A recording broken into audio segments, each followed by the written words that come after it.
from a pastor, siya, Pastor Rich, pwede ba na ako endorse ako yung people kay mag-eskwela sa Davao o niya na-upload sa music ministry. Kailangan mo na akong iulang i-endorse sa pastor.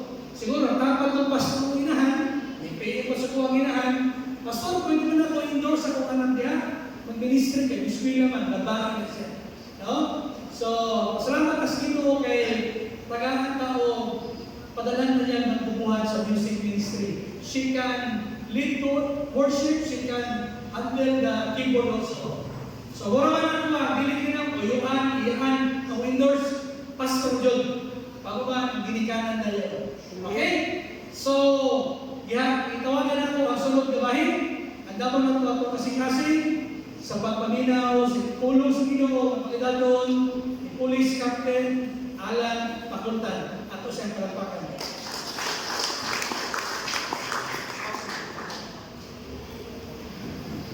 Thank you, Pastor.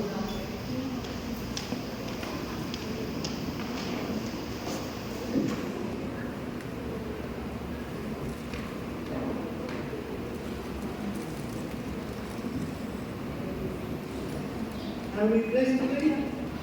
Amen. Amen. Hinagay mo, Mike. Amen. Amen. Kailangan mo sa Ginoo. Amen.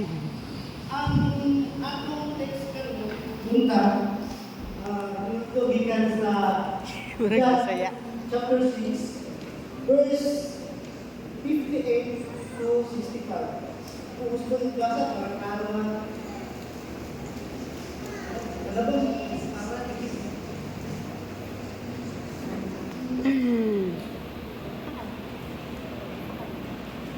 This is the stigma which came down from heaven. Not as your fathers eat manna and are dead. He that eat of this bread shall live forever. This king said he in the synagogue as he taught in Capernaum. Many therefore his disciples, when he had heard this, said, "This is a hard saying, who can believe it?" When Jesus knew in himself that his disciples murmured at it, he said unto them, "Don't this offend you? What if ye shall see the Son of Man ascend up where he was before? It is the Spirit that quicketh the flesh, profit nothing. The words that I speak unto you, they are spirit and they are life. But there are some of you that believe not. For Jesus knew from the beginning who they were that believed not, and who should betray him. And he said, "Therefore I say it unto you, that no man can come unto me, except it were given unto him of my Father." May I request everyone to stand before I continue to pray. Lord, heavenly and precious Father, you said to your Apostle John 3 verse 34, "For the one whom God has sent to speak the word of God, for God gives the Spirit without fear." Lord, empower me to purely deliver your message so that it can be consumed by your believers in present today's word, and can nourish their spirit. We long for eternal life, O God, and we need your words.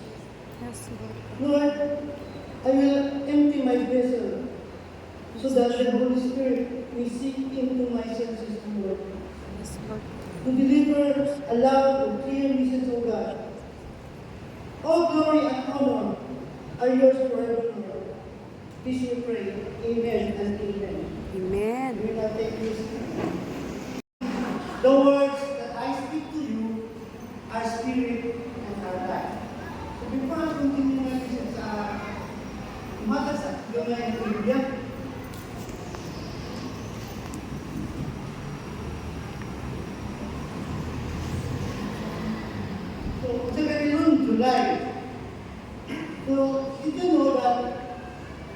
National Nutrition Month is an annual campaign established in 1973 by the Academy of Nutrition and Dietetics. During the month of March, everyone is invited to learn about making informed food choices and developing healthful eating and physical activity habits. Here in the Philippines, we celebrated Nutrition Month in July.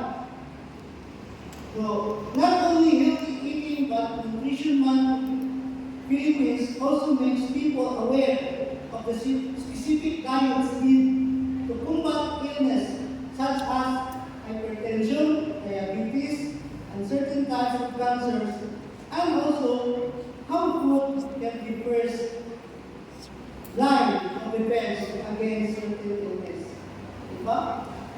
Kung dili ka pa-resepto na ay resulta sa ato ang paglawas. Mahimo kita magkasakit, mahimo kaluya ta, hindi ta mo kaon o insakto. Pero ang kanang magkaon na ato ang ginagaon, naabot na siya mga dinadala ng mga natural na bisita na makapaalo sa tuwa. Pero natin yung magkaon, masubraan na ito, mahimo po sakit. Tinatawaan na ito sa rin na matapot ito yung mga ministry. Sinungagan sa inumugay yung mga namin na gamay na rin nagkaman doon. Ayun, na yun, alaan, ay nagtatihan namin. So, namin mga magkaon, yung dili po kumain sa pulawas. Pero, dili lang sa pagkauntaman ang makaayon sa ato ang lawas. Na ay kumangutang na pwede po makaayon sa ato lawas. Isa na yun ang laughter. Kapag katawa mo, makaayon na sa ato ang lawas. Kung sa'y ikahatag sa katawa sa ato lawas. Isa na yun is maka-immune boost. Makahatag o better relationship. Start kayo kung bakit ano. Kahirap ako. Because, Laban, sir. ako tayo yung pasa na yun. Umulan sa pamang. Ako, sabihin ako, sabihin murag na na yun. Burden ka sa mga parang ako. How I wish kani ako ang istorya karon sa inyo sa tubakan, istorya na sa inyo. Tapos na ko dito ka kasaran, hindi na ko kaya tumakulan. Amen. Pero sige lang ako hindi ako niya na naitaw ang istorya sa iyo. Naitaw ang naglibro sa iyo. Another thing na makaayon sa tuwa is kaning meditation. Ang meditation ito na makahatas din sa tuwa ang lawas, relaxation and calm. And then, physical and emotional well-being. So, ano ako muna siya yung experience tungkol kay na ako'y gusto na ikagwali.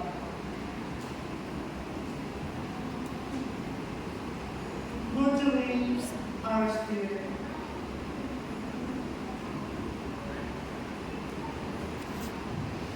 Ako nung matagal o kumain ng pagkaon ang ato ang espiritual na aspeto.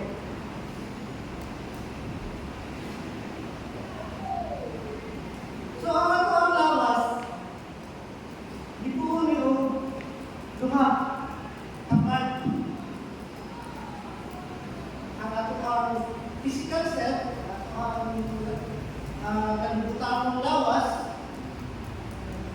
o ang ato ang spiritual self, o ang ato ang nangingnon na lawas. So, ang ato ang physical self, ginabuo na siya o physical mind. So, sa ato ang physical mind is kaning ginagawa siya of constructive mind maintaining functions of existence. Then, our physical body o ang ato ang physical senses. Gusto mo na physical senses na ito? Kanang seeing, kanang hearing, touch, so ba? Sila ba yung sa kapos? 5. Now, 5. Seeing, sight, smelling, touch, Sa ito taste. ang sa ito ang spiritual self, naabot tayo spiritual mind. Di ako no, sa ito ang spiritual mind, mao na ang invisible dwelling place of God. So diha nagpuyok ang Ginoo sa ato ang spiritual mind. Then we have the spiritual body. Mao na ato ang soul or ato ang kalan. Then we have spiritual senses. Kung naatag 5 spiritual senses ato ang physical body, we do have also 5 spiritual senses. And what are those? Our spiritual senses go beyond our physical sense, allowing us to perceive and connect with the spiritual level. Here are the 5 spiritual senses. One is the sense of intuition. The sense of intuition, only siya is the inner whisper that guides us when logic falls short. It's the gut feeling that nudges us in the right direction, transcending rational thought. Inner whisper. So, mo nag-guide sa tuwa ito right direction. Only ang sense of intuition. The second sense is the sense of connection. It helps us feel interconnected with all life forms, recognizing our oneness with the universe. So, sense of connectivity. Diba? Kaya interconnected data sa kung sa inanasa kalimutan. The third sense is the sense of inner knowing. This profound wisdom arises beyond conscious thought, revealing truths that logic cannot grasp. Inner knowing. Ito ako nung pagka maalamon. Diba?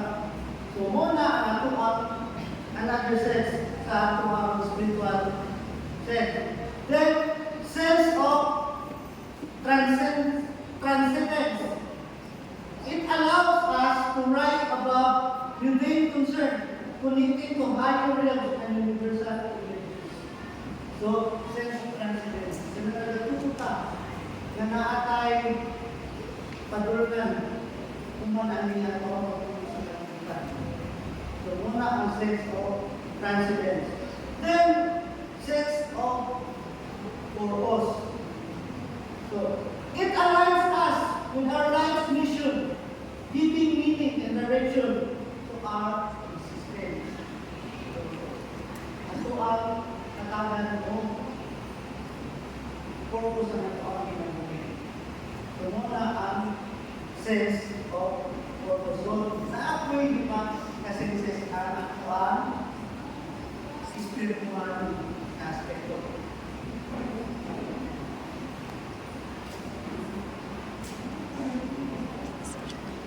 So what are the essential diet of our spirit? Sa tuwang physical self, food is vital for the sustenance of life. Without proper nourishment, the human body becomes weak. So kung hindi daw nato at naman natulawas ng pagkaon, naman yung maguyata.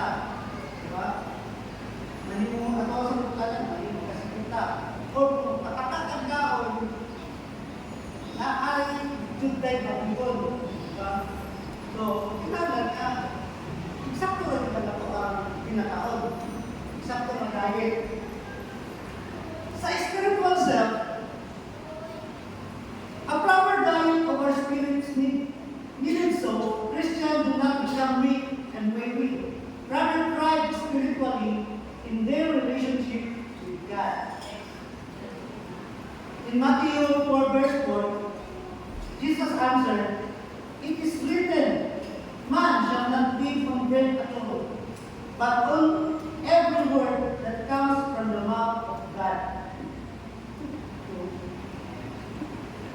Man is both physical and spiritual, which is why spiritual is just as important as physical nourishment. Diba? Hindi ka mukha ng sakto, pag-ulit ka. Kung sa may manuya, ang bilit nato sa tao ng natikala. At ako pa, spiritual self. Mahimo, makonsyon ka sa demonyo. Hindi ka pa wala mamukuhan. So, diba, akong ginong ito kanina ba? Ako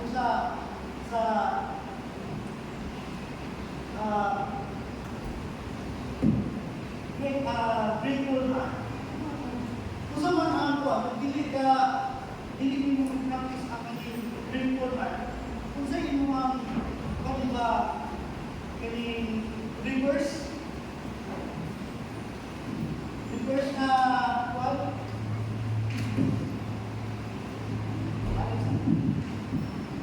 Grateful heart, hindi ka kung full of hatred ka, puno ng karat, magbukok ka.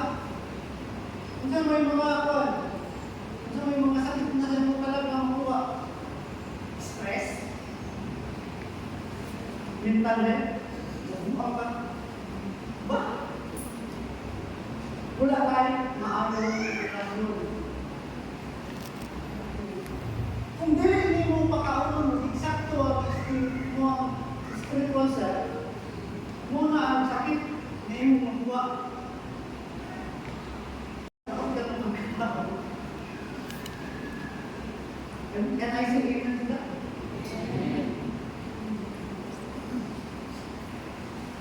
So, God has spoken to us in His Word. His words impart life. So, kung saan mga spiritual practice na ito, kung na ito, buhaton. So, ang ibon, engage, practice, and nourish your soul. Kung saan man ito? Kung saan nakapractice ng mga nourish sa ito ang soul? One is prayer, pag-ambo. Another thing is meditation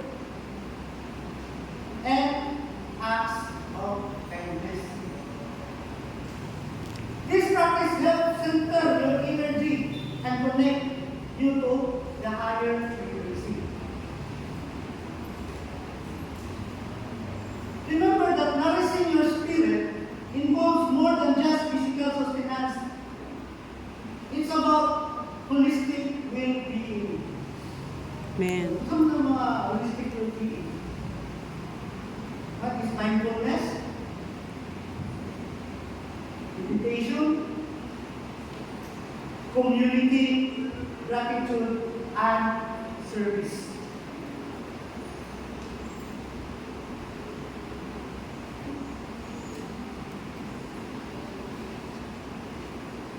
Nurturing spirituality involves a beautiful journey of self-discovery and connection. Here are some steps to consider. One is know your intention. Set daily intention to let go a little more, bridging the gap of separation created by ego. And mass false intention, those driven by fear, greed, or weakness, and replace them with soul-aligned intention.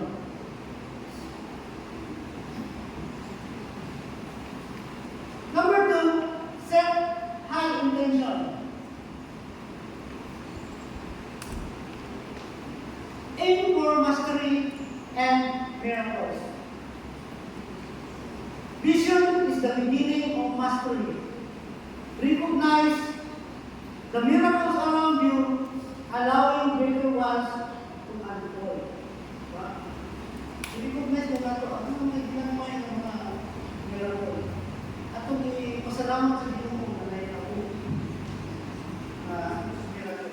Or ginagawa yung blessing ng mga sa tuwa.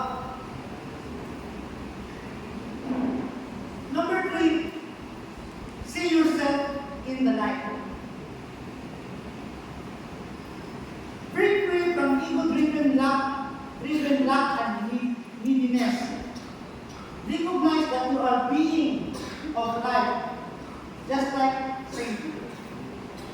Your light may be small, but it's part of the same divine radiance. Sumunod. Be of the light. Huwag ka nang nakakay, kumbaga sa kuwari, social responsibility sa inyong isang katao. Be a light there. Kumbaga, ikaw maluwas, luwas ako ang mga lahat. And say amen to that.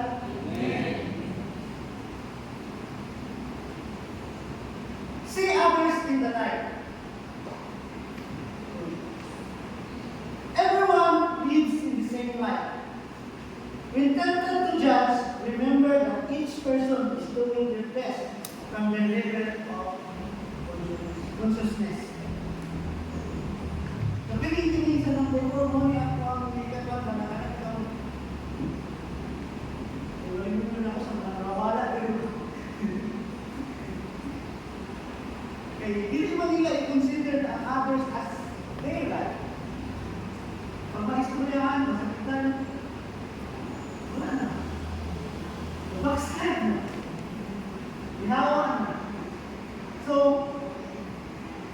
i-consider na ito ang others in the life.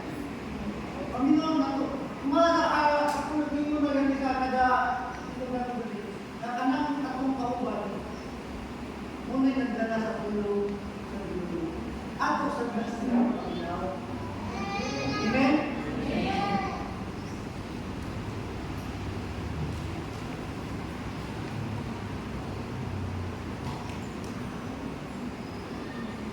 Kinds of nourishment produced by these words.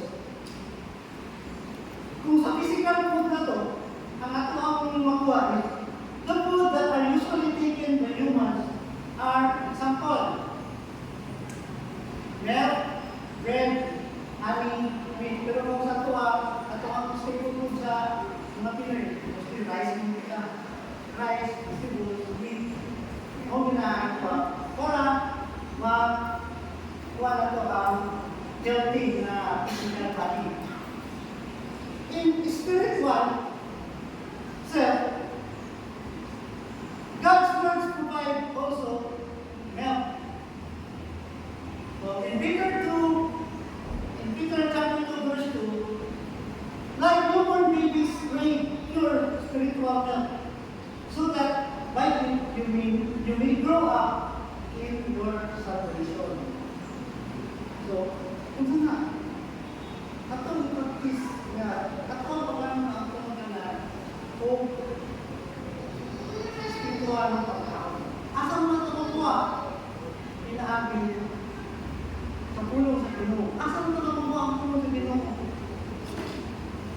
Tara. Ang pagkaon, palito mo na rin ako mo. Palito pa na ito ang pagkaon para lang mahaliti ang atong lawas. Pero kini, libre siya. Amen. Libre. Naaraw ang minti sa inyong tapat.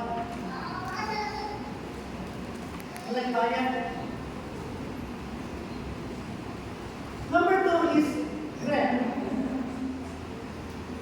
In Deuteronomy chapter 8, verse 3, He humbled you, causing you to hunger, and then feeding you with manna, which neither you nor your ancestors had known, to teach you that man does not live by bread alone, but man needs every word that comes from the mouth of the Lord. Amen. Number 3 is honey. In Psalm chapter 119, verse 103 to 105, how sweet are your words to my taste, sweeter than honey to my mouth. I gain understanding from the verses, therefore I hate every wrong path. Your word is the lamp for my feet and the light of my path.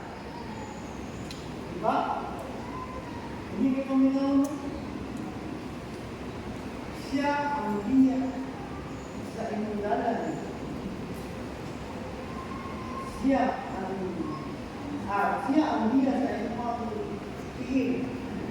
Yung suga sa inyong ngalan. So, kung nanulay kang pagkaon sa atuang spiritual self, ang atuang kabunan is maayong nadalan. Yung ayat.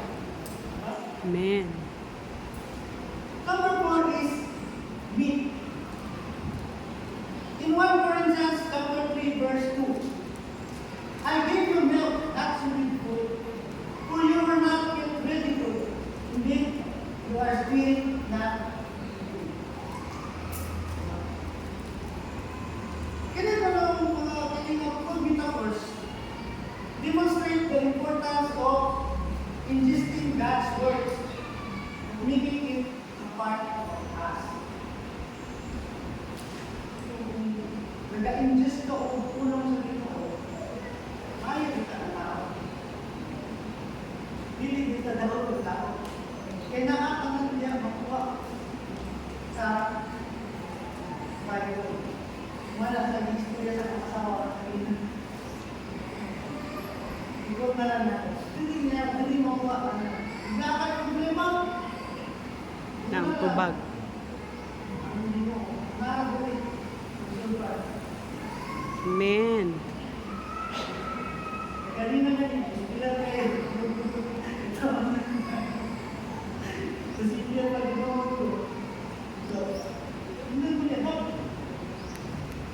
Microphone. Microphone. Verse na, pilitin kayo mami. Tapos wala ko tamo eh. Hindi ko kapag kaya, bila. Okay.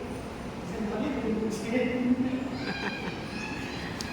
Ito ay Isaiah Ephesians 6:4.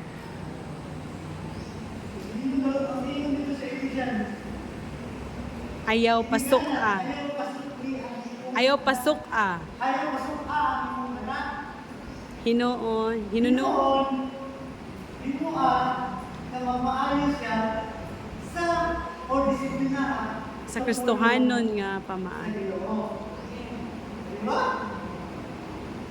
Amumaha sa Kristohanon nga pamaagi. Natalan niya. Nataya ka na bubag.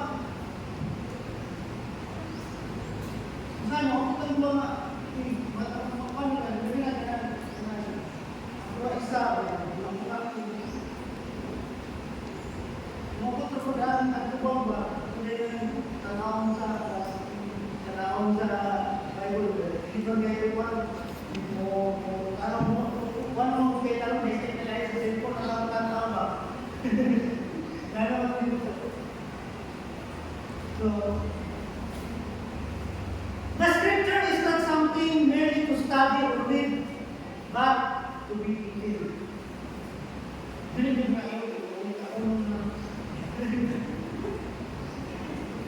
i-observe mo sa inyong pinabuhi. Inyong papoy mo sa inyong pinabuhi. Or magpinabuhi ka. Sumala ang sa disulti sa pulong ng Lord. Amen. Pause to chew it a while, to meditate and reflect on the meaning and application. Kung ito mo, wala naman yung pastor, ay pastor na, for something na naman yung team, kuhan. So, natin ko'y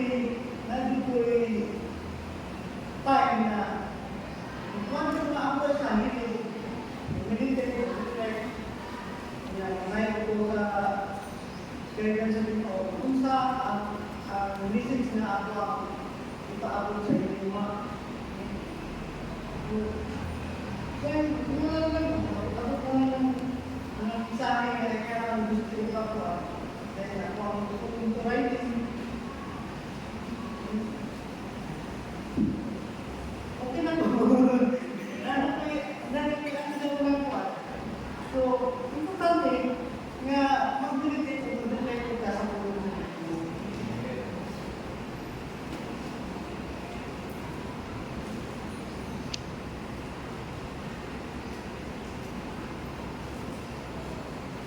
Jesus spoke of another type of spiritual food.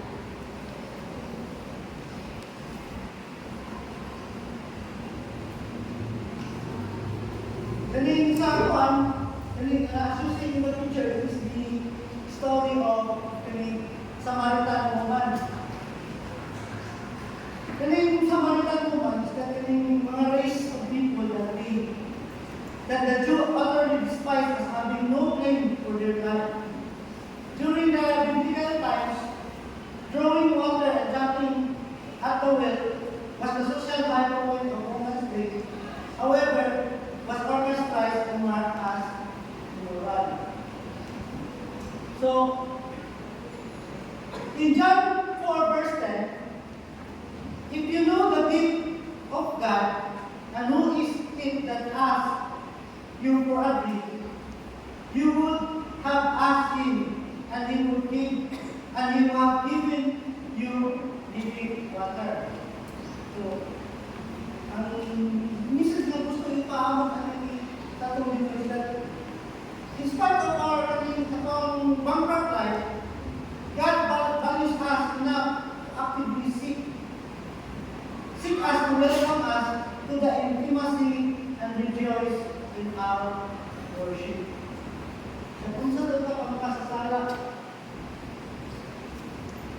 bibigyan niya muna sa inyo. Amen.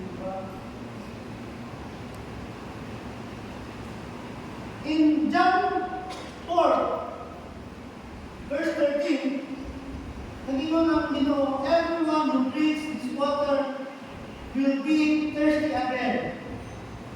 But whoever drinks the water I give them will never thirst. Indeed, the water I give them will become in them a spring of water, welling up to the eternal life. Amen.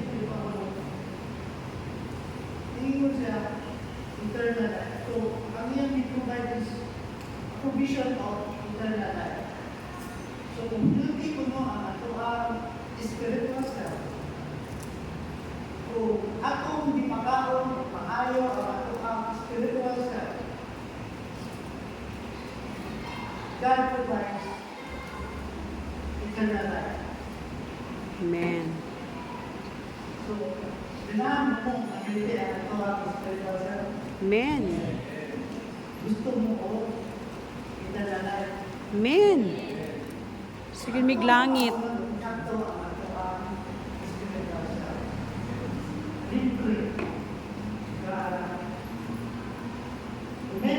Amen.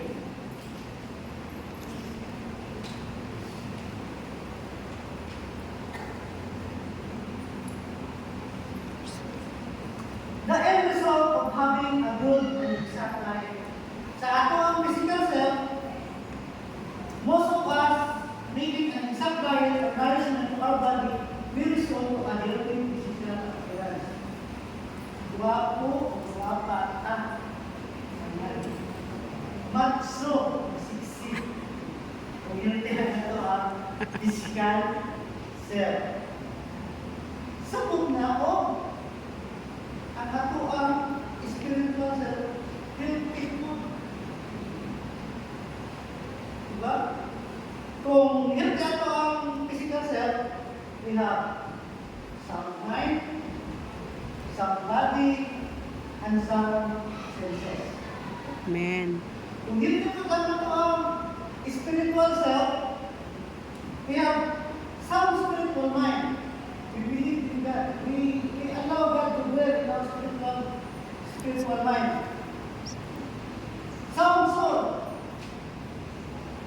And some spiritual senses. Kung hindi ko kanina, tayo lima pa spiritual senses.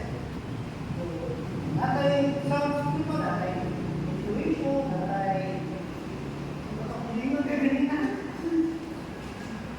Nakabalikan. So, natay intuition, natay sense of intuition, natay sense of knowing, natay sense of transcendence, at Sense of purpose. Purpose. Pwede kayo. ako, dili niya ako spiritual self. Nagkakailuon sa tuhaan. So,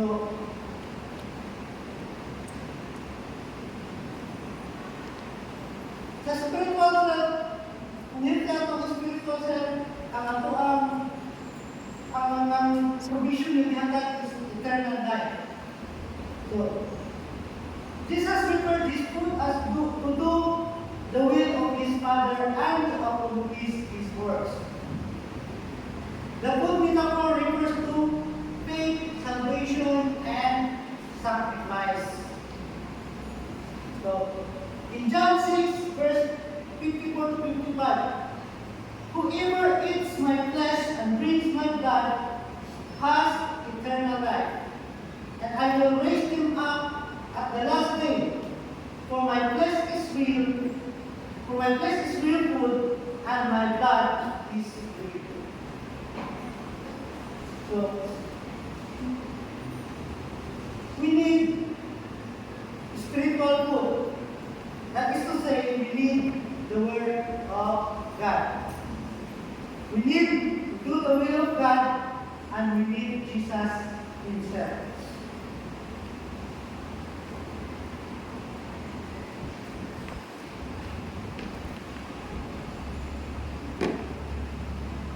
Things to remember.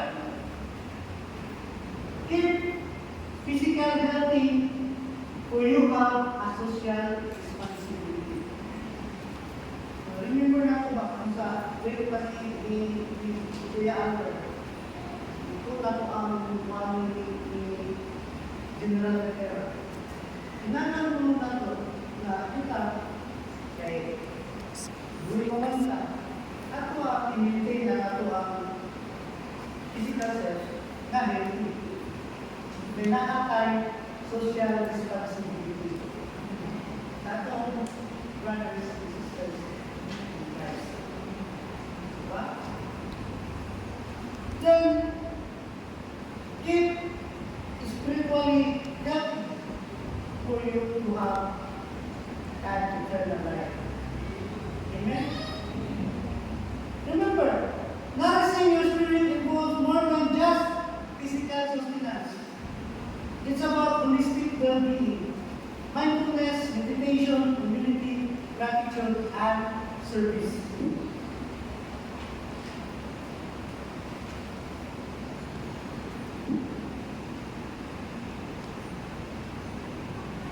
As a conclusion to my message today, spiritual nourishment is emphasized in the Bible as essential for our well-being, just as food sustains our bodies. The Word of God provides the nourishment of our spirit needs. Amen? So that is my message today. Na-bless ba mo? Amen. So I will pass to the next part.